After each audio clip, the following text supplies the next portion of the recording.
Hi, Mr. Barry. I'm Amanda, and I attached my presentation that I did for my English class on the scarlet letter and stigmas placed on society. I hope you enjoy it. Bye.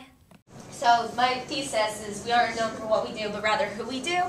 So I thought that was funny because basically if you do something like, for instance, in the Easy A, everybody's like, oh, she's a slut, you know, she had sex with so-and-so, and because of that, people knew her for that reputation, so I thought that was really important to show. I kind of want to start out with the reading that I gave out to everybody. So if you guys want to kind of read that over, it's from a Vanity Fair issue in February 2010, and Tiger Woods is on the front cover. So I thought that was interesting. If anybody wants to read out loud, start reading.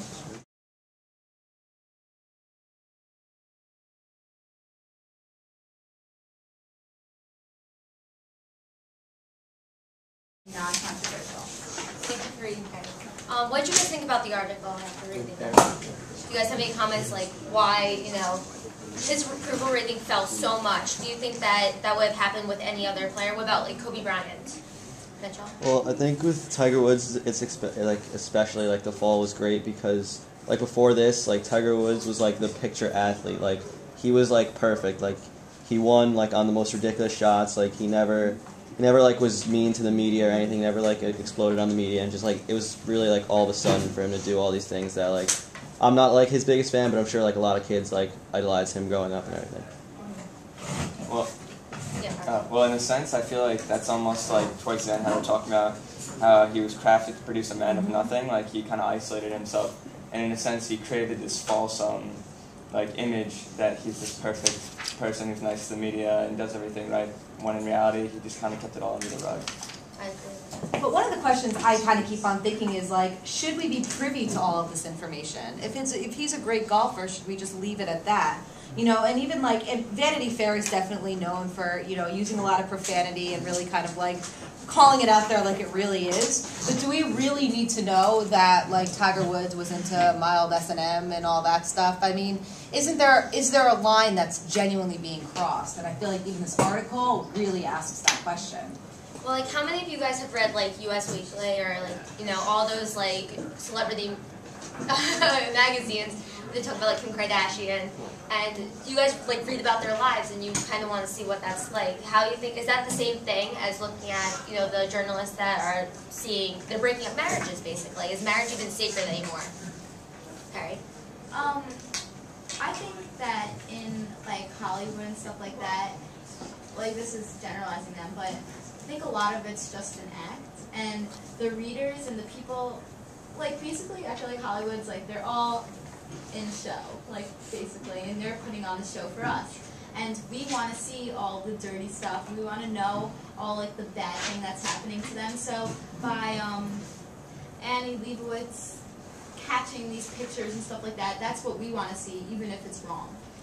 Yeah, and you know, it's so interesting. I mean, the TV was on for like a second last night, and I was walking by it, and it was talking about like the amount of money that like people in Us Weekly pay for like the first pictures of celebrities' kids. They paid like I don't remember, $5 million maybe for Brad Pitt and Angelina Jolie's kid. Jay-Z and Beyonce's wedding was like millions. Millions and millions of dollars. And so it definitely shows that we're interested in all of this. But Perry, I feel like you brought up something interesting.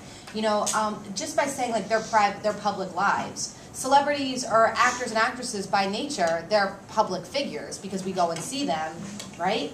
But does that mean that their private lives need to be that way too? And the one thing that I think makes me the saddest about Tiger Woods is like, he has little kids. So just think, I mean, I think it's impossible to put ourselves in like a Woods kid's shoes. But just imagine being that kid. And then one day having to look at all this stuff and just knowing exactly what your father did. It's sad, I feel like, on some level. But it's becoming more and more prevalent, I think, in our society. And then pulling off of what we were talking about, the figures, people are in the public eye, they're in the public domain. For instance, like political figures, you got Bill Clinton cheating on his wife, John Edwards, Elliot Spitzer. Do these people have the right to be able to do this at all? Like, and everybody was talking about it. That became more important than their actual, like, their opinions on the topics. It became, oh, Bill Clinton cheated on his wife, he can't be trusted. What do you think about that with the politics? Actually, I don't know, because like Bill Clinton left the office with like one of the highest approval ratings in like follow precedent. So, yeah. But do you think that like the media glorized the fact that he cheated and he still came out on top? Yeah, maybe. But like, I think your personal life's your personal life. Like other people shouldn't really mess around with your personal life. They shouldn't like exploit it. But then what's the difference between, people looking at Bill Clinton and looking at Tiger Woods? I never said there's a difference, but... Well, Perry.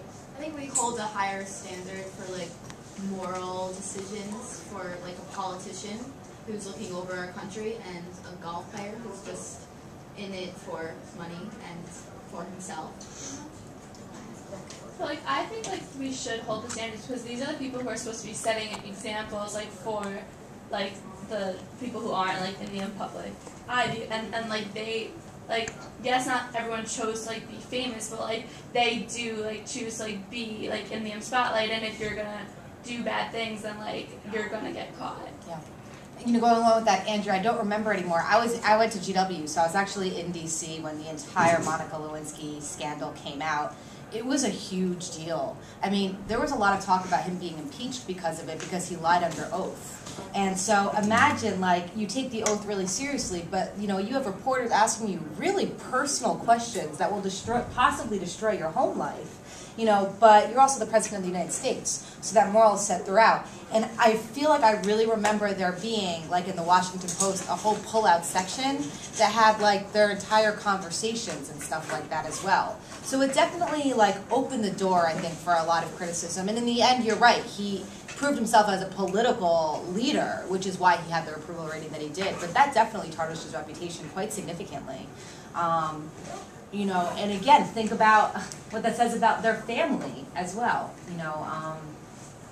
It's a very interesting, I think, aspect of our culture.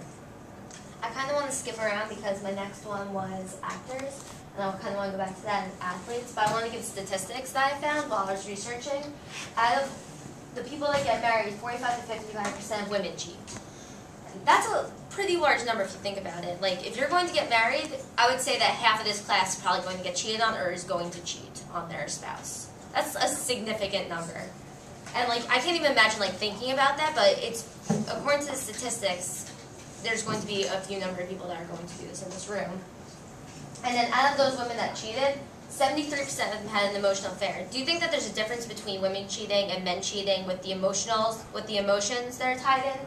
Because I feel like more women want to talk about their feelings, they want to know exactly what's going on, and men just kind of want it for the sex. Do you think that adultery is gender specific? All right. I think it depends on the person, really.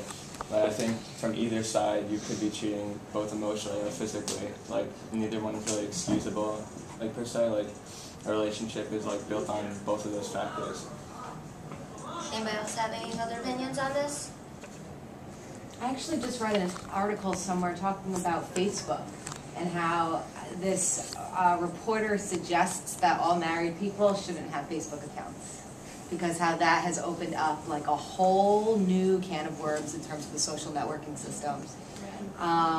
Yeah, it was interesting. Because they are reconnecting with their first crushes and stuff like that. Reconnecting with their first crushes, or the wife or husband can go on and kind of see some comment that could be taken, out of context, and yeah.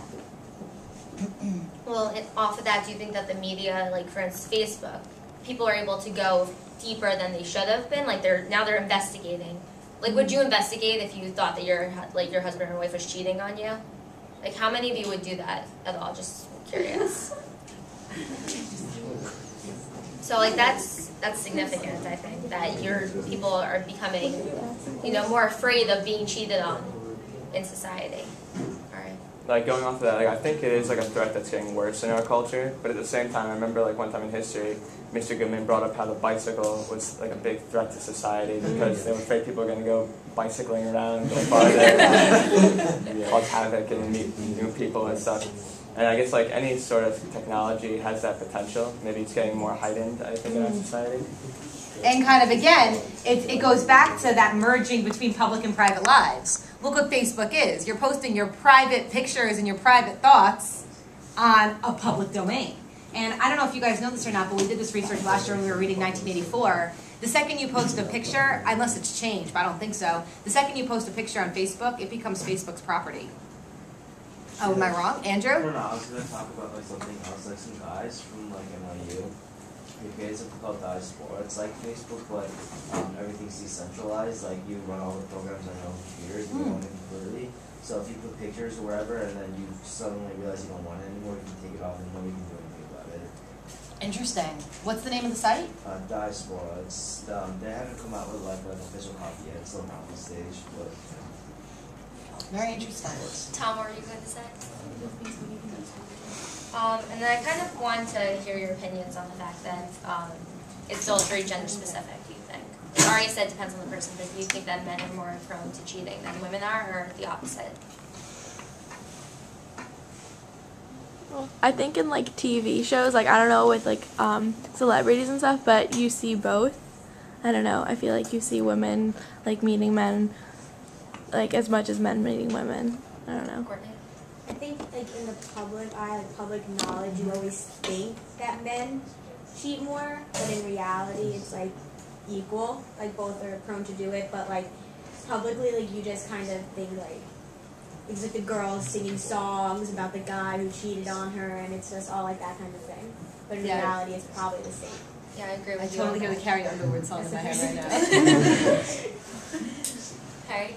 I think men have more opportunity to cheat than girls do because, like, I don't know what people consider cheating because this isn't really emotional, but say if you go to like a strip club or like a bar or like even in the computers, even though it's not encouraged, it's still there. Just like pictures of girls like dressed seductively and stuff like that. I think it's more of an opportunity. I agree with you. I was reading an article on when I was doing my research, and they were saying how, like Tony Parker and Eva Longoria, how he cheated on her with his former teammate's wife. And so I was reading this whole article about it, and they were saying how a lot of the professional basketball players or just athletes in general, that they never heard the word no before. So the fact is that they feel like they're able to just because they've never been denied before. So I feel like that specifically, but relates to that, but not necessarily all men are like that. But then also like the statistics said that like men who make more money are more likely to cheat based on that reason, I think, because that they have more power and more women want them. And so they never heard no before. So when they say no, when people say no, they don't approve of it, so they want to. A couple of things. Am I okay? Can I just share a couple of things based on what Perry said? All right, you asked a question, then I want to address two things that Perry said as well. Obviously, this is a topic about which I'm interested. Amanda, you talked about is adultery more prevalent in men or women, and I think this is one of the things that we discussed at the beginning of the Scarlet Letter that I think we mostly agreed upon. I think that there's a double standard in terms of the way it's viewed. So, like, if guys sleep around, they don't have necessarily the negative stigmas associated with them than girls. And I definitely think that's high school culture, college culture, all of that, where there's definitely, like, girls will be calling sluts very fast, whereas guys won't. And we also talked about how girls will attack girls in that regard as well. So I think that it's, like, within the same gender that occurs, where, like, girls will call other girls something, but guys wouldn't necessarily go around calling other guys that. So it's just a little different in that way. Harry, you said two things, just really quickly. Number one, you talked about the magazines. Maxim. How many of you guys read Maxim? Really? Okay. Well, I feel like we need to have, like, there should be, like, a Maxim for women. I feel like there's a disparity even in terms of, like, even in female magazines like Cosmo and Glamour, there are, like, girls on the cover sometimes who are, like, these tiny models. Once I got like a Glamour or Cosmo years ago, and inside it was find the best bra for you. And it was like a 10-page spread on models and bras and underwear. And you're supposed to choose what you should buy because of that. So I felt like even that is showing it in what a female should be looking at with his or herself. Like herself. So it's everywhere, I think, going along with what you said about the press. And, you know, the strip club thing, I think, is definitely a discussion as well, but it's very different. Though male strip clubs are so much more prevalent, like, for guys to go to, you know, there's definitely, like, it's different than the couple of female ones. There's just different disparities, I think, when you look at sex in our society. Emily, were you going to say something? No, sorry. Fernanda? I just think with Perry said about opportunity, that, like, I think women have a lot of opportunity also, especially if they don't work and, I don't know, like they're a housewife or something and their husband works a lot or goes on business trips and they get lonely. Like, that's